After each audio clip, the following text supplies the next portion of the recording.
Supervisor অপারেটরদেরকে মানুষ মনে করে না, এই গরু ছাগল যা বলি কিচ্ছু বোঝে না, বোকা বোকাদা। তো আবার ওই অপারেটর আবার হেল্পারকে বলে কই থেকে কোন পাগল ছাগল আসে, আবুল আবুল, কিছু বলে কিছু বোঝে না, কই ডাইনে যায় বাই, তাতে কি করবো? আসসালামু আলাইকুম। আচ্ছা জেমিনাই, কিছু প্রশ্নের উত্তর দাও। অবশ্যই, আপনার যা জানার আছে জিজ্ঞাসা করতে পারেন। আমি উত্তর দিতে প্রস্তুত। আচ্ছা, একজন ম্যানেজার তার অফিসারদের এবং সুপারভাইজারদের মানুষ মনে করে না, আবার সুপার সুপারভাইজার তাদের অপারেটরদেরকে মানুষ মনে করে না, আর অপারেটর হেল্পারদের মানুষ মনে করে না, মানে অমানুষ আগাছা মনে করে। এর কারণ কি?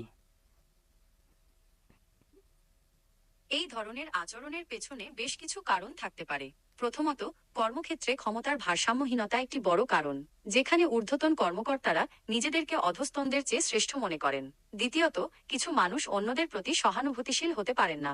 এছাড়া, কর্মক্ষেত্রে অতিরিক্ত চাপ এবং প্রতিযোগিতাও এই ধরনের অমানবিক আচরণের জন্ম দিতে পারে। এটা তাহলে তোমার মতামত না?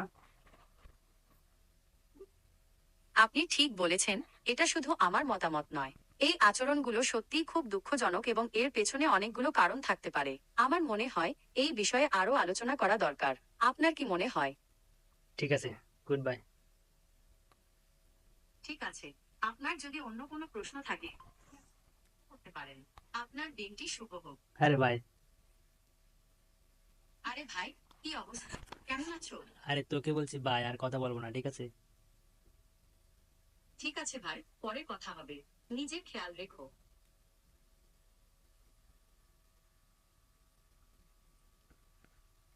তো আমার কথা হচ্ছে, একজন ম্যানেজার তাদের পড়াশোনা অফিসার এবং সুপারভাইজারকে মানুষ মনে করে না, তার গরু ছাগল।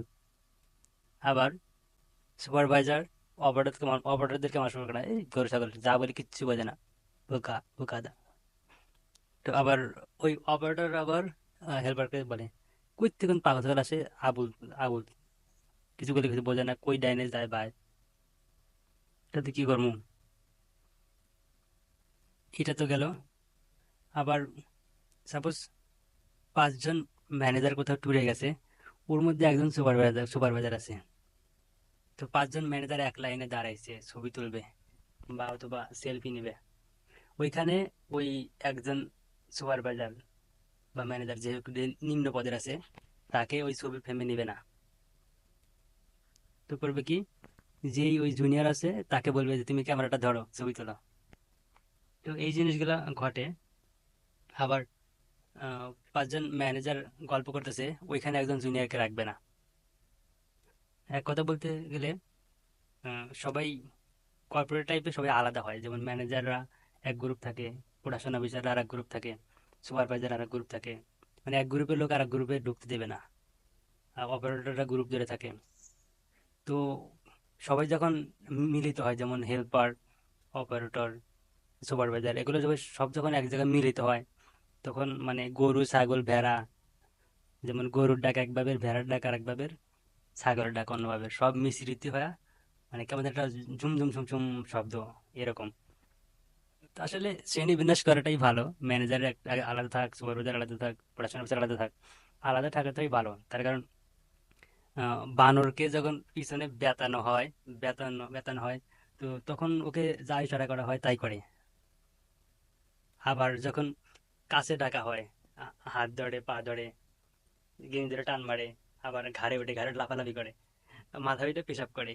তো দূরত্ব বজায় রাখাটা এটা খুবই গুরুত্বপূর্ণ, শ্রেণীবিন্যাস করাটাও খুবই গুরুত্বপূর্ণ। এখন আমি যদি ম্যানেজার হয়ে থাকি, আমি যদি ওয়ার্কারের সাথে যদি কাঁধে কাঁধ মিলিয়ে ঘুরি, তো ও তখন আমার কাঁধ ধরবে, ও তখন আমার শার্ট ধরে টান দেবে, ও তখন আমার গেঞ্জি ধরে টান দেবে।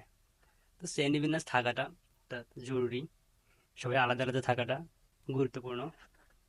যে যার যার আহ, মানে সামর্থ্য বা যোগ্যতা অনুযায়ী মেশাটা জরুরি।